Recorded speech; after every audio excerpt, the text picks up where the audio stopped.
Hi, welcome everyone to another Daily Mirror Facebook Live. It's a bit later than normal today. We normally try to do these at 1 o'clock, but today we're doing it now because we've had a big announcement from the government on the issue of energy. It's called the Energy Security Strategy. Sounds a bit dull, but actually it has big implications for everyone, basically everyone in this country, in terms of where our energy is going to come from. Potentially how much it could cost going in the future.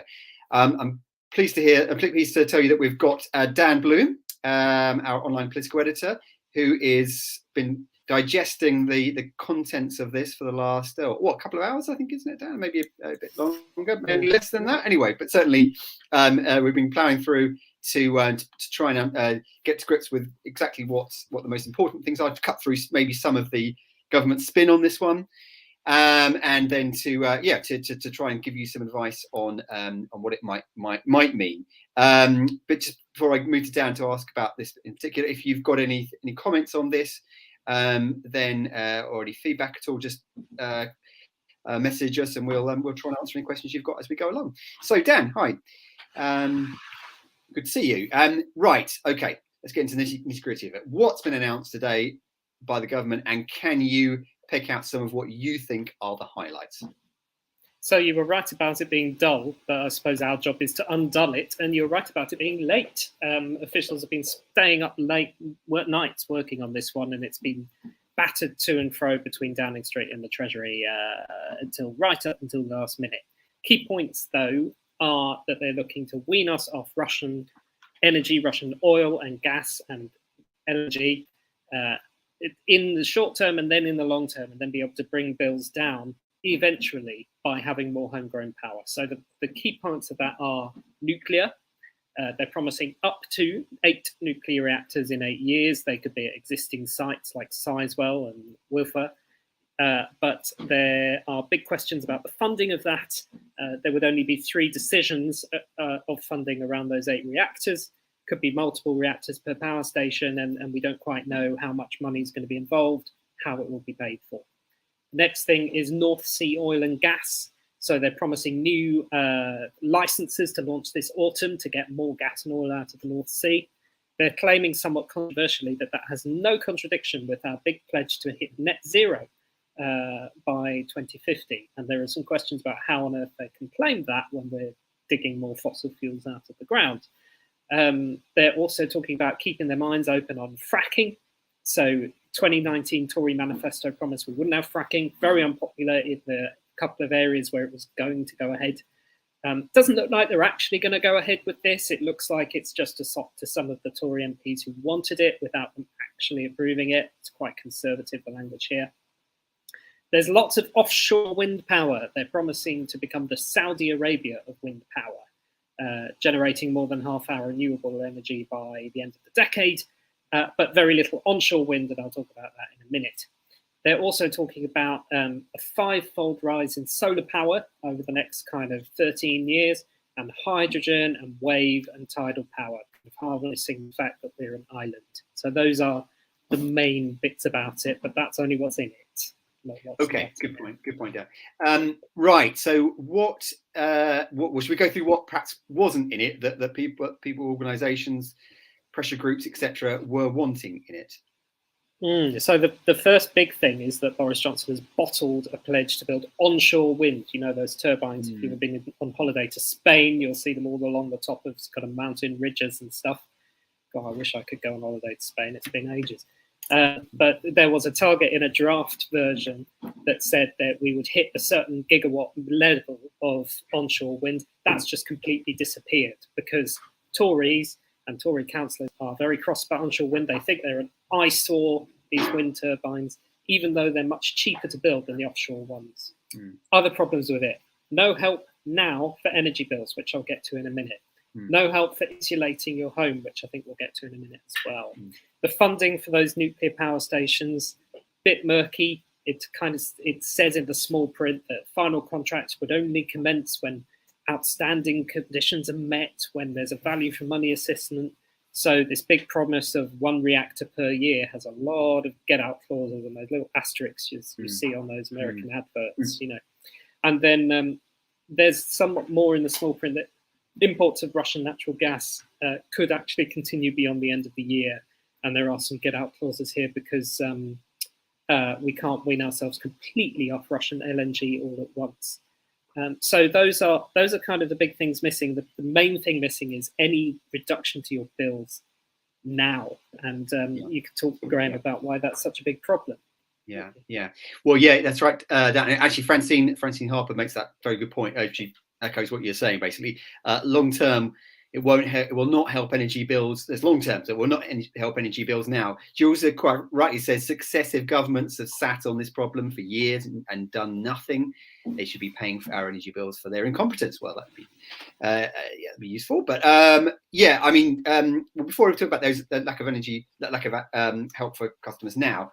Would you say that do you think successive governments, have dodged the issues on this for a long time in your experience? Yes. I mean, the plan is very clear that there's been decades of myopia, it says short-sightedness to you and me. And that is talking about Tory governments as well as Labour governments. You know, they're not trying to pin the blame party politically here. And you just look at the record of approvals of nuclear power stations. I mean, it's been wafer thin since the 1990s. We struggled for years and years just to get one up and running, which is why there's a few raised eyebrows about getting, 8 new reactors up and running by 2030, which seems like a bit of a dubious claim. You'd have to really, really step change here to be able to do that. Yeah, Dan, actually, I didn't realise about the fact that they could potentially be sort of breaking their own pledge about not importing Russian energy supplies are beyond the end of the year. So that gives them they've given themselves some wriggle room out there. Yeah, so that's about liquefied natural gas. I'm actually trying to find the quote, but don't worry. But it's essentially there's some of the language is a bit more. Basically, the pledges that they've made were to wean ourselves off Russian oil and coal by the end of this year, but they're only pledging to wean off Russian gas as soon as possible thereafter. That's the language I just found on my other screen. We knew that was a bit of a get-out clause, but now they're kind of refusing to close that loophole because basically we can't afford to come off Russian gas in the space of 10 months. The industry hasn't got enough flexibility to adjust. Yeah, that's right. But this point about promise of help to put things tomorrow, but nothing now. I mean, that's the big kind of reaction, I think, from not just household campaign groups for householders, etc., but businesses as well, who actually have not been protected by any of the price cap, which we've talked about on other Facebook lives about. But yeah, also saying nothing to actually help with the cost of living crisis now. I mean, in fact, I think actually Boris Johnson actually acknowledged that, didn't he, when he was at the Hinkley Point when he was doing an event there today? I think he acknowledged that there was nothing in there to help households now. Is that right? Yeah, it's pretty straight up. It basically lists what's already been announced. So the £200 off your energy bills in October that you have to pay back, and the £150 off council tax that's just happened but not everyone got. And there's a story that's emerged today, which the Treasury are not denying, that there was a proposal on the table, albeit not formally tabled, that energy bills rebate in October could be £500 instead of £200, which would actually make a proper, even though it has to be paid back, it would actually make a proper dent in your energy bills, and Rishi Sunak blocked that, and that's not being denied. So, that would have been separate to the strategy we're talking about here, the long-term strategy, but it would have at least helped people in the short term. Yeah. Dan, I want to have a whole different debate with you on another Facebook Live about how Rishi Sunak's currency, in terms of his PR appeal, etc., has plummeted, hasn't it, over the last few weeks, particularly when the spring statement as well. He was he's not quite the golden ticket I think he was seen by before as. Anyway, so the big one on no help for households now. So I suppose people, and with some of the comments we're getting around, is the impact this is having right now.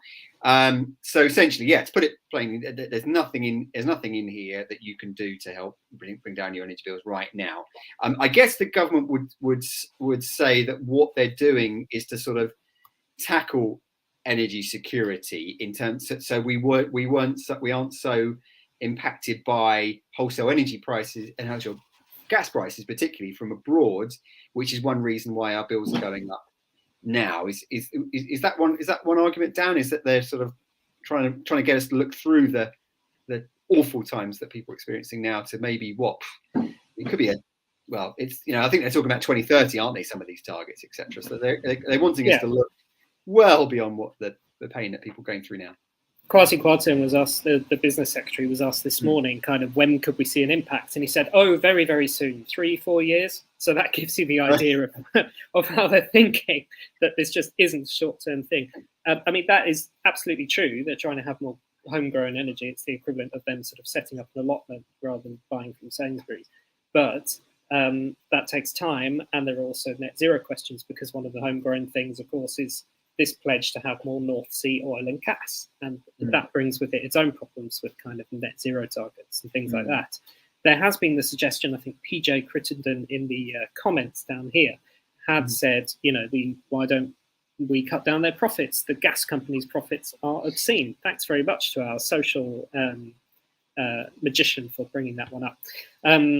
But Labour have already suggested this. They've suggested a windfall tax on profits, and the government have rejected that. They basically see that it would be a sort of assault on the profitability and the flexibility of these oil and gas firms. So whether they're in hoc to those firms, you don't know. And of course, at the end of it, you have people like Jackie here, don't you, who are who are facing just enormous increases in their oil and gas bills. And you and I, Graham, are also facing enormous increases. The difference is, we have family who need to share the bills, and some people are on their own. Some people are on poverty wages, and millions of people are really struggling. No, that's right. Exactly right. I just again, some great comments coming in. John says, John follows. We've been so reliant on energy from elsewhere, i.e., Russia, for so long. Should have invested in our own resources, such as green nuclear energy. Yeah, certainly a point at the end. I mean, I think what's happened with Russia and Ukraine is it's really focused our attention on where our energy comes from. And of course, only about 5 or 6% of our energy, gas actually comes sort of directly from Russia, but we've had the knock-on impact of higher prices, particularly in Europe. So, but I think it's also made people, and this is one of the things I think came out of the announcement today, about looking at potentially investing in more North Sea oil and gas. So actually sort of allowing new licenses to extract more. And Dan, you did mention about that, because it was obviously quite contrary to net zero targets as well. So do you think the debate on this has changed? Do you think things, I mean, in Germany, for instance, they've been the Greens over there have been not against using coal to fire power stations to sort of take lessen some of the impact. So do you think that Ukraine has sort of changed the government's longer term strategy on when it comes to climate change, or not? Is this short term? I think there's different bits to it, aren't there? I don't think we're at the point of firing back up our coal-fired power stations, unless I've got that one wrong. But yes, like going back into the North Sea for more oil and gas. We'd never said we were stopping that overnight, but it's perhaps slowed down what the government could have said on, or they could have perhaps sped up that process, and instead they're now saying, hang on a minute, we need this. We can't just give this up overnight.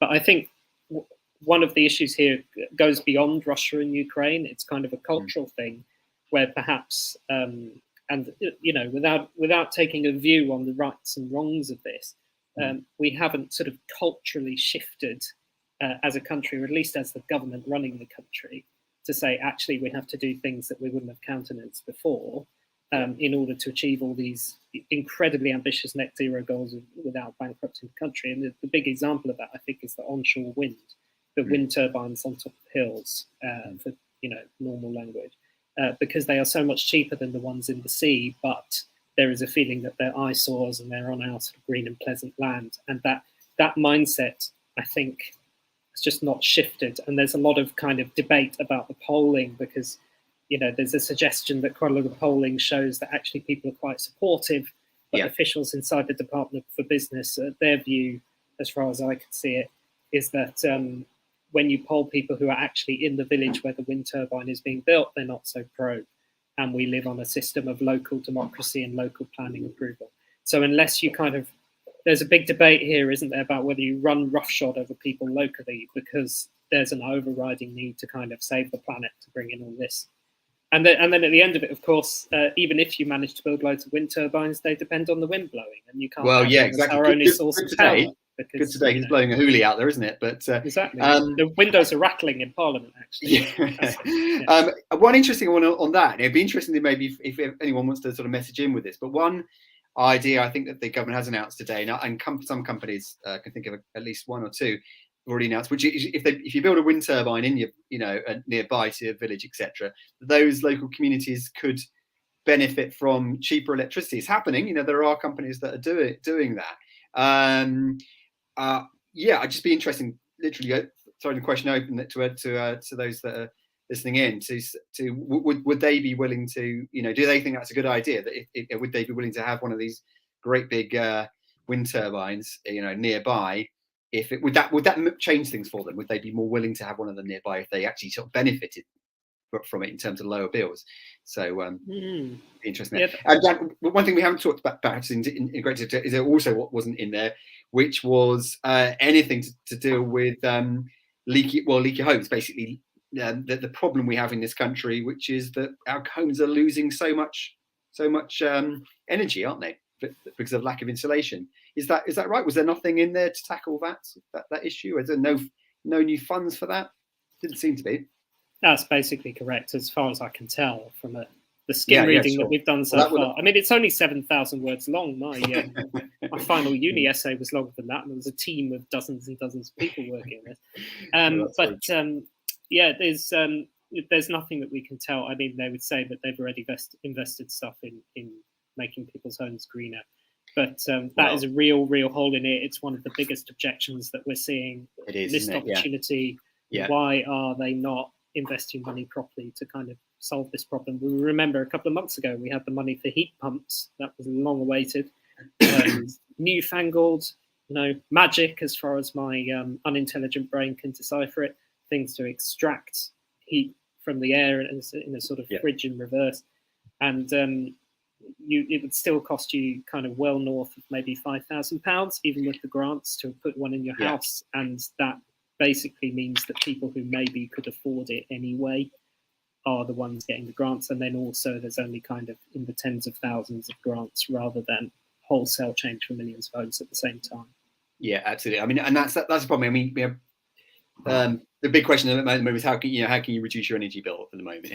You can't do the age old advice, which is to switch around to a cheaper provider. That just isn't now an option because of what fixed rate deals are at the moment. So the other big advice is to reduce your consumption. Now, there's been anyway, there's lots of different suggestions there, but the big one is to just basically prevent you losing so much energy from our homes. But that's easier said than done. I mean, you can go out to the DIY shop and buy some draft proofing for around your windows and doors or whatever. Not a huge expense, but still an outlay. When you probably haven't got that much. A lot of people haven't got that much money to shell out on these sorts of things. But the real big, game changer stuff is cavity wall insulation, or even solid wall insulation. Things that basically the campaigners, the green groups, say that we should be retrofitting on a massive scale. I mean, a lot of people live in Victorian homes, terrace homes. These are the sorts of places, these sorts of properties where you could, if you put a heat camera on them, you'd be able to see the heat just disappearing through the walls, through the windows, etc. But we can't be expecting people to be going out there and shelling out thousands and thousands of pounds on these sorts of big insulation measures, while they were wondering about how they're going to pay the next month's energy bill. So, I think that's the big reaction, I think, from campaign groups. The National Energy Action, one of them called it both disappointing and incoherent. Chairman of the Business Select Committee called it a missed opportunity. So that's the big reaction, I think, when it comes to lack of anything to help both now and in the next few years. I mean, Graham, at the risk of repeating the story that's somewhat the stuff of legend around here, where it was from a number 10 briefing where the story came out, number 10 tells people to just put on a jumper.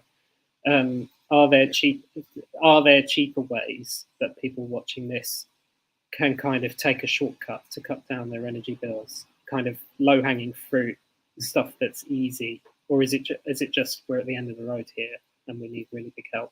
We are. I mean, yeah, I've been given the similar sort of advice over many years, and it's always been just, well, the key thing was don't stick with your energy supplier, don't be loyal to them, switch around to a better deal. Now it's stay loyal to them, because basically if you stay on if you're one of those that are impacted by these the price cap, which is the increase in the standard variable rate tariff, standard variable tariff, that probably means you're on the cheapest deal. So yeah, I mean, there isn't any low-hanging fruit, as you put it. I mean, there's things like, well, if you turn down the thermostat to a degree, you'll save this much, and if you turn down if you wash your clothes at 30 rather than sort of higher temperatures, then you can save a bit here and there. But you know what? I wouldn't insult our viewers' intelligence to suggest they're not doing that already.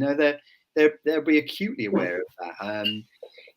Potentially, that's always my issue with these stories as well. It's our readers are not stupid. They know that if they turn down the thermostat, they spend less on energy. But there's well, they have messaging, but they would probably be messaging and say, "Well, I haven't got my thermostat on at all," because that's the reality of the situation. I mean, look, we've got about 5 or so minutes left, but I think the problem that we're hearing. I mean, we've heard some agonising stories, both on here and from campaign groups and others, talking about how people are, haven't got the electricity, gas, whatever, to heat their food at home, so they're using a candle to heat a tin of beans, or to toast their toasting on a gas fire or something like that. I mean, these are extreme cases, true, but they must be looking at this announcement today, as well intentioned as it is, perhaps, and just be throwing up there. And a lot of the responses we're getting are very much about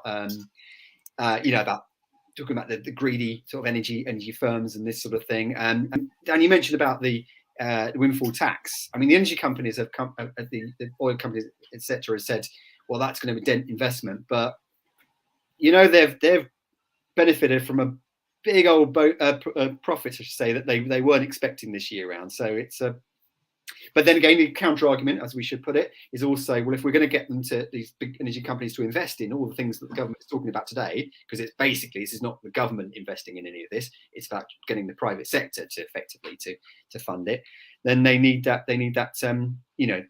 returns, etc. So just one thing I wanted to check with you, Dan, how much of what was in today is new news, and how much of it is rehashing anything before?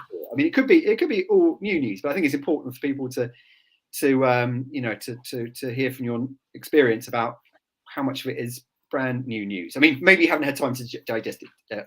No, I'm smiling because it took much longer than it should have done to digest, because I had to wade through all the sort of filler and old news that they were rehashing. So no, it's not all. In fact, I did a cheeky tweet. Can you guess whether this is from a GCSE science paper or the government's energy strategy?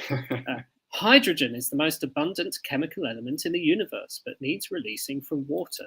Or, with the sun providing enough daily energy to power the world 10,000 times over, solar power is a globally abundant resource. The governments tell us that.